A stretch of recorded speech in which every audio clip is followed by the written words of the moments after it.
देखते हैं आज पुष्प के बारे में। फ्लावर यानी पुष्प। पुष्प का उपयोग हम किस चीज में करते हैं? पुष्प का उपयोग मेन रूप से हम सुख दर्शाने के लिए भी करते हैं, दुखी दर्शाने के लिए भी करते हैं। जैसे शादी ब्याह में भी फूल का छिड़काव किया जाता है, कोई मर गया निपट गया उसमें भी फूल का यूज करा जाता है।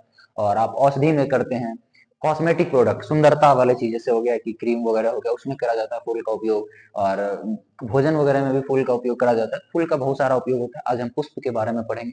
बाकी बात पुष्प के और भी कई सारे उपयोग है, तो देखा जाता है पुष्प के बारे में। देखिए, याद रखिएगा, पुष्प में दो अंग होते हैं। एक होते हैं आवश्यक अंग और एक होता है सहायक अंग। पुष्प में कितने अंग होते हैं? दो अंग होते हैं। पुष्प के अंग, एक होता है आवश्यक अंग और दूसरा होता है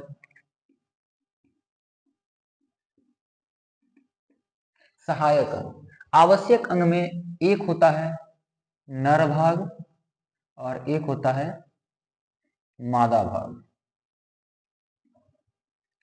पुष्प के दो अंग, एक आवश्यक अंग और एक सहायक अंग। आवश्यक अंग में भी एक नर भाग और एक मादा भाग। नर भाग का नाम क्या है? पुमंग। नर भाग का नाम क्या है? पुमंग। और मादा भाग का नाम क्या है? जायांग। मादा भाग का नाम क्या है? जायांग। सहायक अंग में क्या आता है? जैसे शादी ब्याह में जो वर और वधु होता है वो होता है आवश्यक अंग। अब बाकी बात जितना होता है सारा का सारा क्या होता है? सहायक। बाकी बात जो हेल्प करने के लिए आता है सब। उसी तरह से इस दोनों के मदद के लिए जो भी अंग होंगे वो सब क्या होंगे? सहायक अंग होंगे। तो सहायक अंग में आता है दलपुंज, बाह्य दलपुंज, बाह्य दलपुंज। उसके बाद आता है पुष्पासन और उसके बाद आते हैं पुष्प वृंत। ये सब जितने हैं सब सहायक अंग होता है। याद रखिएगा, आवश्यक अंग में नर भाग कौन है? पुमंग। मादा भाग कौन है? जयांग। पुमंग का इकाई, पुमंग का इकाई पुंकेसर। पुमंग का इकाई पुंकेसर और जयांग का इकाई क्या होगा? स्त्री केसर। जैसे कि मान लीजिए कि कई सारे लड़के हैं, उसको सिर्फ लड़का नहीं बोलेंगे, उसको लड़के बोलेंगे। और उसका जो यदि किसी एक को बुलाना होगा उसको लड़का बोलेंगे। उसी तरह से जब पुंकेसर बहुत सारा होता है तब उसको पुमंग, और अकेला होगा तब उसको पुंकेसर। स्त्री केसर जब बहुत सारा होगा तब उसको जयांग, और जब अकेला होगा तब उसको क्या कहेंगे? स्त्री केसर कहेंगे। अब देखिए, पुंकेसर और एक है स्त्री केसर। अब पुष्प का एक चित्र बना लेते हैं जिससे समझ में आ जाए आपको आसानी से।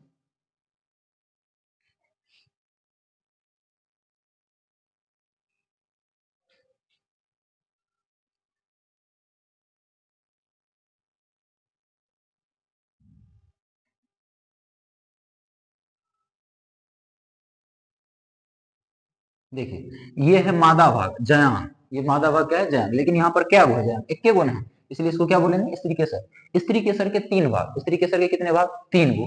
एक का नाम है वर्तिकाग्र और दूसरा ये पाइप दिख रहा है ना, ये ऊपर वाला हो गया वर्तिकाग्र। ये जो पाइप दिख रहा है इसको कहते हैं वर्तिका। इसको क्या कहते हैं? वर्तिका। और इसको क्या कहते हैं? अंडाशय। स्त्री केसर के कितने भाग? तीन भाग। कौन कौन? वर्तिकाग, वर्तिका, अंडाशय। वर्तिकाग, वर्तिका, अंडाशय। बताइए, पुष्प का नर भाग क्या है? पुमंग। मादा भाग क्या है? जयांग। पुमंग का इकाई पुंकेसर, जयांग का इकाई स्त्री केसर। स्त्री केसर के कितने भाग? तीन भाग। कौन कौन? वर्तिकाग, वर्तिका, अंडाशय। अब देखिए, ये जो स्त्री केसर है ये अंडाशय किस पर बैठा हुआ? एक दिख रहा है इस तरह से क्या क्या हुआ? इसको कहते हैं पुष्पासन, यानी कि जिस पुष्प का आसन, पुष्प का आसन। तो ये जो पुष्पासन है, ये पुष्पासन इसलिए कहा गया क्योंकि सारा पुष्प इसी पर आसन ग्रहण किए हुए रहता है। और पुष्पासन के नीचे जो डंटा होता है जरा पकड़ के देते हैं, उसको कहते हैं पुष्प वृंद। उसको क्या कहते हैं? पुष्प वृंद। तो बताइए, पुष्प का जो डंठल होता है उसको क्या कहते हैं? पुष्प वृंद। जिस पर पूरा पुष्प बैठा हुआ रहता है उसको पुष्पासन। स्त्री केसर के कितने भाग? तीन भाग। वर्तिका, वर्तिका, अंडाशय। अब देखिए, इसी में एक होता है नर भाग, इसमें एक होता है इस तरह से बना हुआ रहेगा, इस तरह से रहता है ना। इसको क्या कहेंगे? पुंकेसर। पुंकेसर में ये जो दिख रहा है थैला जैसा, इसको कहते हैं पराग कोश। कोश का मतलब जहां पर कोई चीज जमा हो, और इस कोश में क्या जमा है? पराग। तो पराग किस रूप में रहता है? पराग कण के रूप में रहता है। तो इसको क्या कहेंगे? पराग कण। यानी पराग कण किस में रहता है? परागकोश। और ये परागकोश जिस डंटी से टिका हुआ है ना, इसको कहते हैं फिलामेंट या पुतंतु कहते हैं इसको। बताइए पुंकेसर में जो कोष बना होता है उसको परागकोष, परागकोष में परागकण, परागकोष किससे जुड़ा होता है? पुतंतु से जुड़ा होता है। अब शादी ब्याह सब में देखिएगा कि जब महिला सब मतलब लड़कियां सबका जब वो होने लगता है, विवाह होने लगता है, माला, तो उसके पीछे में 2-4 लड़कियां आती है जो फूल छिटता है, तो वो जो फूल छिटा जाता है उसको कहते हैं दलपुंज। दलपुंज वास्तविक में सुंदर होता है, आकर्षक होता है, और ये इस तरह से बना हुआ आपको मिलेगा।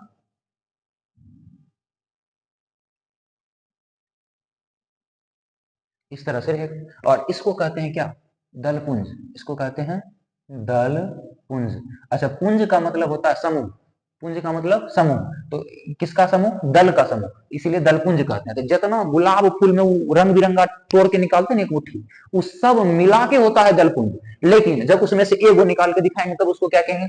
तब उसको कहते हैं दल, या उसको कहते हैं पंखुड़ी। तो उसको क्या कहते हैं? पंखुड़ी कहते हैं। और जिस समय पुष्प कली के अवस्था, मतलब नूनू जिस समय रहता है, छोटा सा रहेगा, कली की अवस्था में रहता है, तो आप देखिएगा उसके चारों तरफ से हरा रंग से ढका हुआ रहता है। गुलाब फूल जब छोटा रहेगा तो हरा रंग से ढका, और वो जो हरा रंग होता है और पुष्प खिलने के बाद वो अलग हो जाता है, इस तरह से खिल जाएगा। तो ये जो होता है ये पुष्प को बाहर से ढका रहता है, इसलिए पुष्प का सबसे बाह्य भाग होता है, इसलिए इसको कहते हैं बाह्य दल पुंज। इसको क्या कहते हैं? बाह्य दलपुंज कहते हैं। फिर से देखिए एक बार, पुष्प का उपयोग क्या क्या बताए? हम औषधि के रूप में करते हैं, भोजन के रूप में करते हैं, सौंदर्य प्रसाधन प्रसाधन में करते हैं, खुशी व्यक्त करने के लिए करते हैं, दुखी व्यक्त करने के लिए करते हैं। पुष्प के दो भाग, एक आवश्यक भाग, एक सहायक भाग। आवश्यक भाग में एक नर और एक मादा भाग। नर भाग का नाम पुमंग, मादा भाग का नाम जायांग। पुमंग का इकाई पुंकेसर, जायांग का इकाई स्त्री केसर होता है। सहायक अंग कौन कौन? दलपुंज, बाह्य दलपुंज, पुष्पासन, पुष्पवृंत होता है। और इसमें देखिए परागकण किसमें रहता है? परागकोश में। पुष्प के डंटी को क्या कहते हैं? पुष्पवृंत। जिस समय पुष्प कली की अवस्था में होता है उस समय बाहरी जो ढका हुआ उसको क्या कहते हैं? बाह्य दलपुंज कहते हैं। पुष्प जिस पर आश्रित रहता, बैठा हुआ रहता है, उसको क्या कहते हैं? पुष्पासन कहते हैं। स्त्री केसर के क्या भाग? 3 वर्तिकाग, वर्तिका, अंडाशय। और पुष्प का जो आकर्षक भाग होता है उसको क्या कहते हैं? दलपुंज। दलपुंज के इकाई को दल या पंखुड़ी कहते हैं, और बाह्य दलपुंज के इकाई को कहते हैं बाह्य दल। बाह्य दलपुंज की इकाई को क्या कहते हैं? बाह्य दल का। आपको क्वेश्चन पूछता है पुष्प के अनुदैर्घ्य काट का सचित्र वर्णन करें, तो आप ये चित्र बना सकते हैं, और ये नामकरण हो गया। और इसका वर्णन लिखना है तो आसानी से लिख सकते हैं। पुष्प एक पौधे का जनन भाग है। पुष्प एक पौधे का जनन भाग, याद रखिएगा, पौधे का जनन भाग पुष्प है, क्योंकि जब पौधे का अगला पीढ़ी जो आता है उसके लिए कौन जिम्मेदार होता है? पुष्प जिम्मेदार होता है। अब देखते हैं इसका परागन कैसे होता है।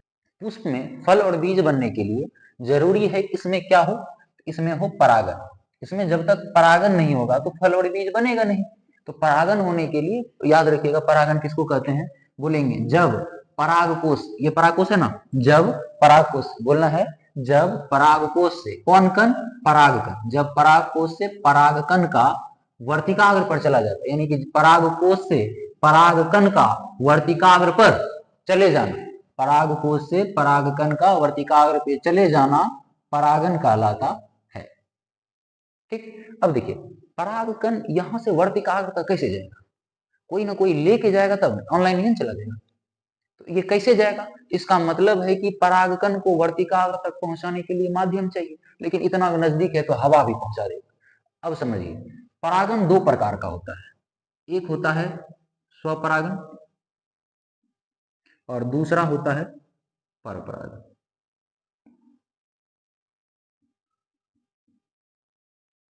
परागन का परिभाषा लिख देते हैं। पराग कोश से पराग कण का वर्तिकाग्र पर जाना परागन कहलाता है। अब देखिए स्वपरागन, स्वपरागन तब होगा जब परागकण भी उसी फूल का या उसी पौधे का होगा, और वर्तिकाग्र भी उसी पौधे का होगा, तब होगा स्वपरागन। लेकिन कहीं और से परागकण दूसरे फूल पर आएगा तब उसको क्या कहेंगे? परपरागन। अपने ही फूल में या अपने ही पौधे के उसी फूल में हो रहा है तो स्वपरागन, लेकिन किसी दूसरे फूल पर से आ रहा है परागकण, तब क्या होगा? परपरागन। जैसे हम लोगों के घर में शादी ब्याह होता है तो कहीं दूर गांव से ढूंढ के लाया जाता है लड़का और लड़की, मतलब कोई एक वहां से ला, तब जब ढूंढिएगा तब तो वहां पर स्वपरागन थोड़े हो रहा है, वहां पर परपरागन हो रहा है। परपरागन का फायदा ये है कि आनुवांशिक रूप से अलग अलग जब होता है नर और मादा, तो अगला पीढ़ी में विविधता ज्यादा दिखता है और पर्यावरण से लड़ने की शक्ति ज्यादा होता है। तो जब कोई परागकण किसी दूसरे फूल के वर्तिकाग्र पर पहुंचे तब उसको पर परागन, और जब कोई परागकण अपने ही फूल के वर्तिकाग्र पर पहुंचे तब उसको कहते हैं स्वपरागन। तो स्वपरागन की परिभाषा देखिए, जब परागकण अपने ही फूल के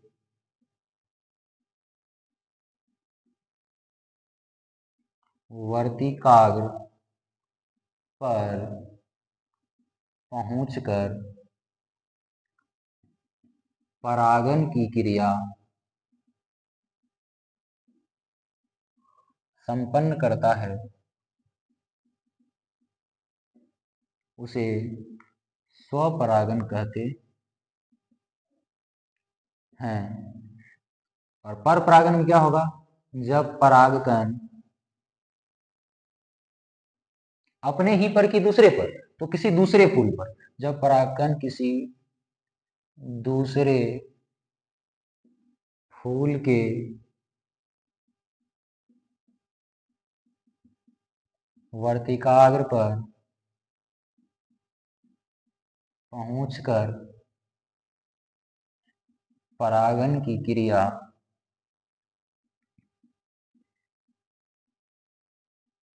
संपन्न करता है, तब उसे